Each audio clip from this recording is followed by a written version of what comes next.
Salut l'équipe!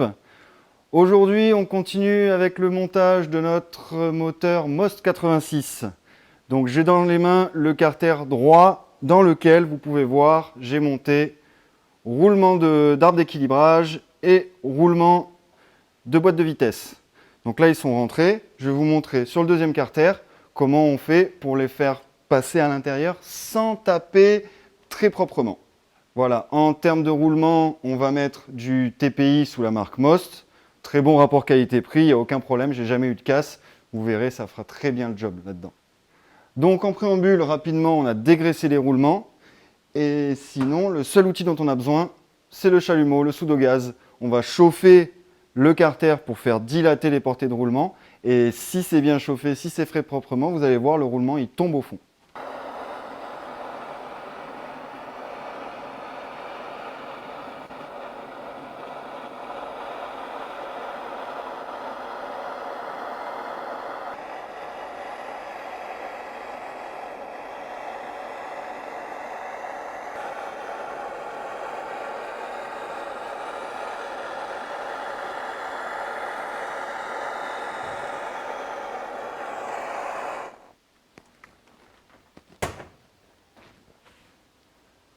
Éviter de se brûler.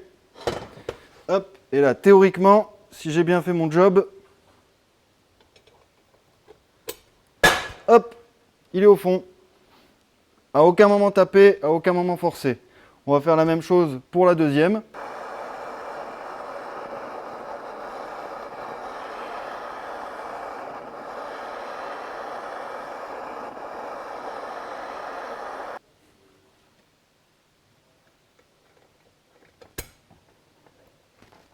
Et voilà, juste en chauffant.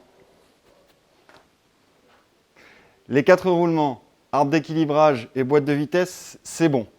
Au sujet des cages à aiguilles, c'est plus difficile de les faire rentrer en chauffant. Donc vous avez deux solutions. Moi personnellement, je l'ai fait à la presse avec vraiment une douille qui fait pile le diamètre pour rien abîmer. Ou vous pouvez le faire aussi en tapant, pareil, avec une douille qui fait pile le diamètre. Je le déconseille. Si vous avez le choix, si vous pouvez aller demander à un de vos amis, à un garagiste de vous le presser, c'est quand même plus propre.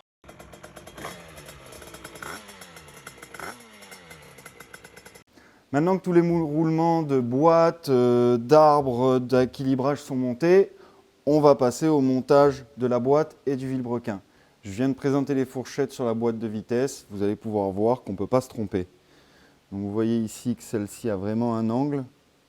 Donc c'est celle qui vient en bas, sur l'arbre secondaire. La seconde, avec ici vers le bas. Et celle-ci qui est complètement différente. On ne peut pas se tromper.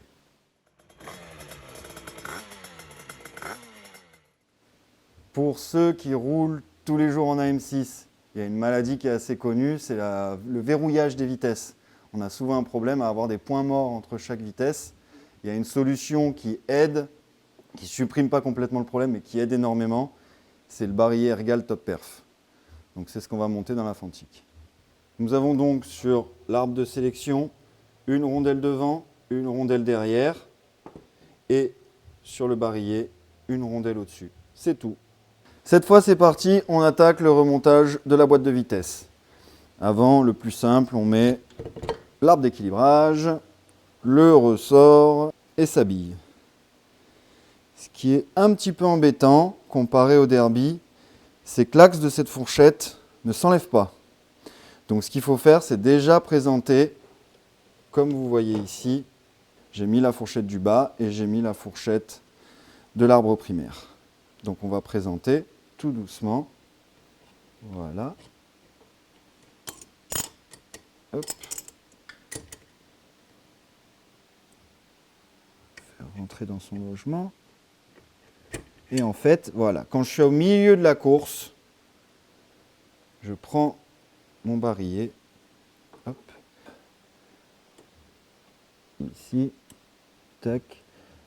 Elle vient dans la piste du milieu. Et là, normalement, voilà, tout est rentré. Maintenant, la fourchette du bas, tout doucement, on va la mettre dans la piste du bas. Hop, voilà. On prend la deuxième fourchette, on ne peut pas se tromper, elle vient ici et elle vient dans la piste d'en haut. On remet l'axe de fourchette. Hop. Voilà. Ça doit venir tout seul, hein. Tout doit rentrer sans aucun problème. Voilà, maintenant on remet la fameuse rondelle ici et on a ici notre arbre de sélection toujours avec ces deux rondelles. Alors ce que je fais pour être sûr qu'elle ne tombe pas au moment où je la mets, c'est que je la présente. Hop. Tac.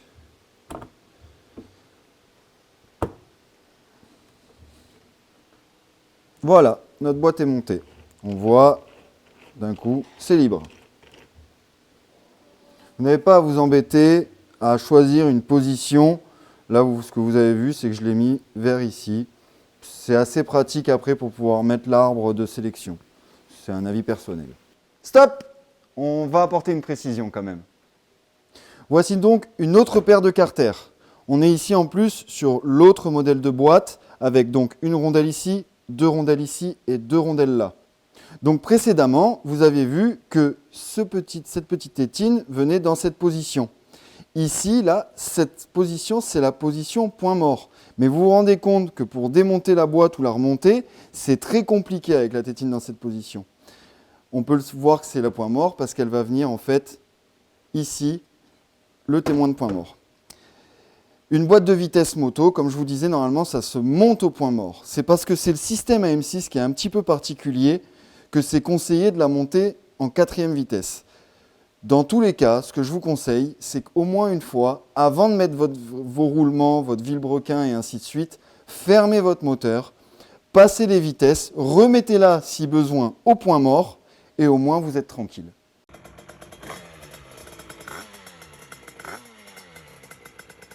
Au sujet de la technique de montage du vilebrequin, j'ai longuement hésité et pour cette vidéo, ce qu'on va faire, c'est qu'on va mettre les roulements directement sur le vilebrequin et ensuite le vilebrequin dans les carters. On va faire cette technique sur AM6. Sur Derby, j'en montrerai une autre. J'expliquerai pourquoi je fais deux techniques différentes sur les deux bas moteurs. Pour monter les roulements sur le vilebrequin, on a un petit outil qui est disponible sur le shop, qui est fourni par EasyBoost, où vous avez absolument tout pour Minarelli Scooter, AM6, Derby. Vilebrequin, donc on part sur notre version Most Evo 2.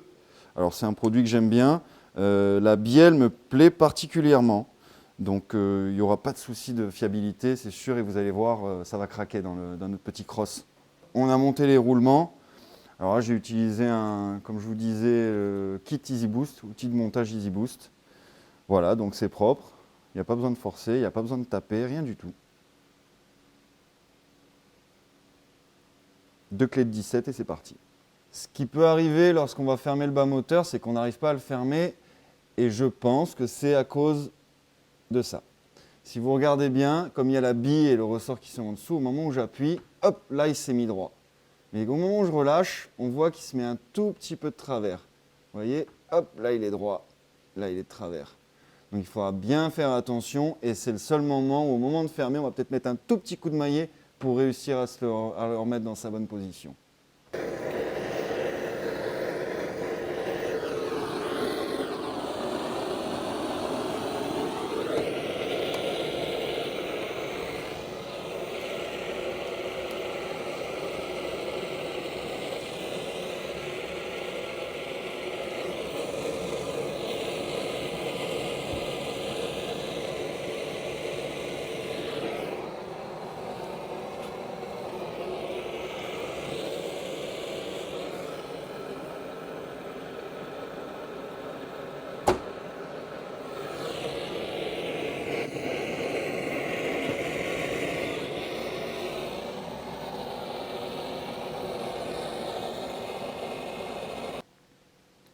On a déjà bien chauffé. Je mets la pâte à joint, je remets un tout petit coup de chauffe et c'est parti.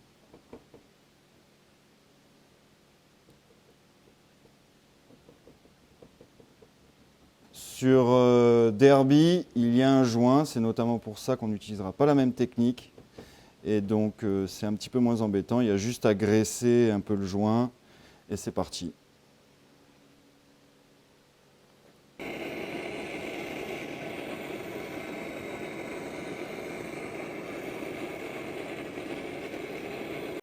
Maintenant que le carter est bien chaud, que la portée de roulement est dilatée, on va fermer définitivement. Faut pas hésiter à bien chauffer. Vaut mieux que ce soit un petit peu trop chaud que trop froid, tout bloque au milieu, ça rentre pas et on est obligé de taper.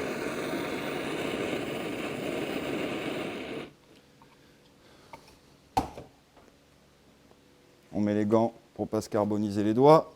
On a le petit maillet à côté, juste au cas où il faut lui mettre un tout petit coup pour que la boîte se place comme on veut. Voilà.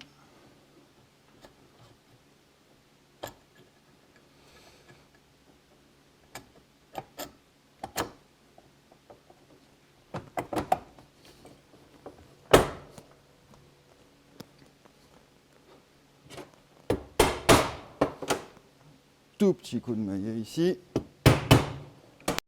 Et on voit qu'il est venu se fermer. Regardez, déjà le vilebrequin est toujours aussi libre.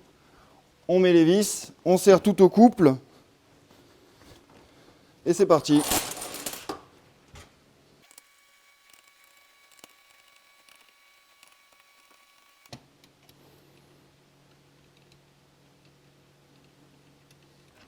La dernière petite étape va consister à centrer notre vilo. Alors notre vilo est libre déjà, il n'y a pas de problème. Mais en mettant un petit coup, on va le centrer. Alors on tape sur les têtes de vis.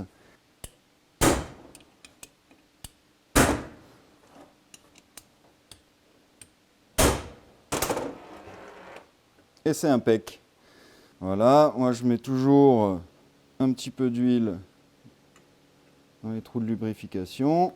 Un petit peu d'huile sur la tête de bielle.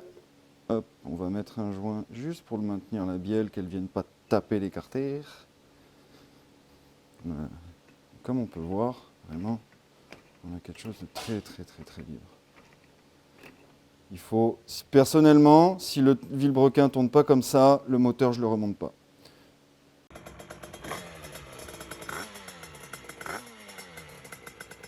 Maintenant que l'étape la plus compliquée, difficile est passée, on passe sur beaucoup plus simple.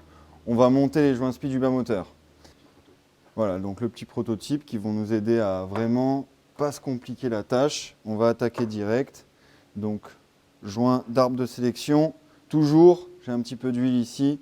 On graisse la lèvre intérieure du joint, pas à l'extérieur pour bien qu'il adhère au carter, mais ici par contre on graisse toujours bien. Hop, on le passe proprement. Voilà, on le présente ici. Et donc avec notre petit outil, ça simplifie énormément la tâche. Hop, je peux même le faire à la main.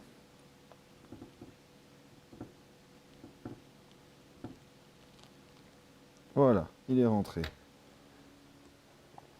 Voilà le second pour l'arbre de pignon. C'est un prototype Most, c'est assez pratique. Donc je pense qu'à un moment, on le sortira. Allez, on attaque avec le deuxième. Toujours un petit coup d'huile.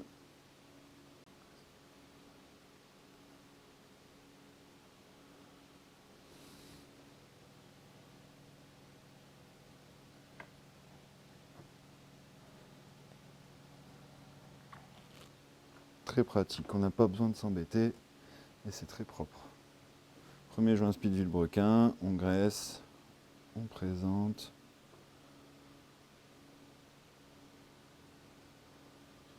Ici avec le joint métallique, on va peut-être devoir taper un petit coup, mais vraiment pas grand chose.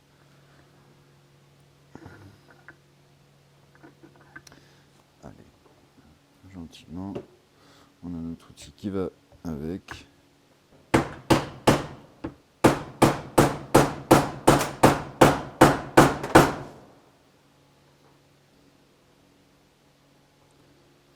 Côté transmission, hop, on va monter donc ce petit joint.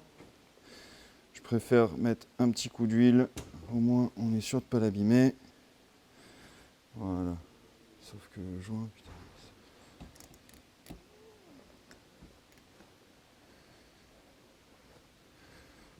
Voilà, on le met en butée. Ensuite, je vais monter ce joint spi, toujours un petit peu d'huile à l'intérieur. Et après, on va monter notre toise.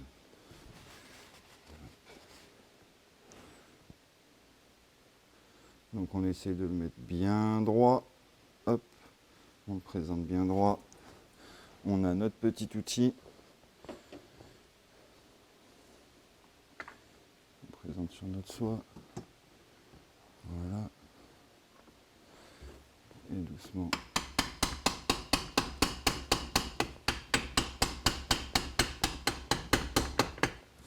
Voilà. Il est rentré, il en manque un tout petit peu.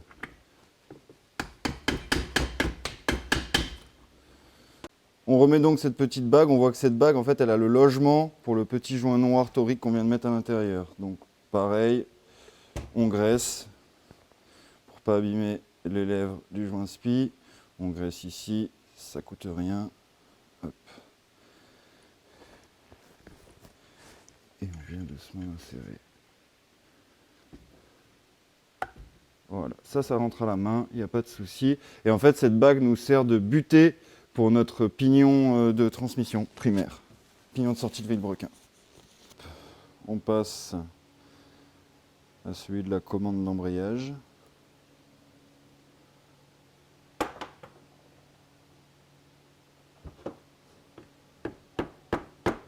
Il restera 2 joints à monter, l'arbre de kick et celui de pompe à eau. Sinon, tout est prêt.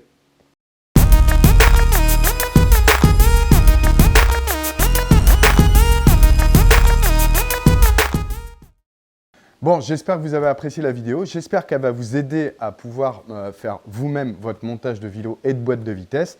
Matt, on le remercie parce qu'il est assez précis et assez pédagogue dans sa façon de travailler. Et donc du coup, la prochaine vidéo pour l'avancement de cette Fantic, donc elle avance pas à pas. La prochaine vidéo, on va donc cibler embrayage et primaire et le haut moteur. Ensuite, il y aura une autre vidéo qui parlera donc de l'admission et du calage d'allumage. N'hésitez pas, la petite cloche en bas là, tac, tac, tac, comme ça vous vous abonnez et vous avez les notifications des prochaines vidéos. Allez, salut les gars et bonne mécanique.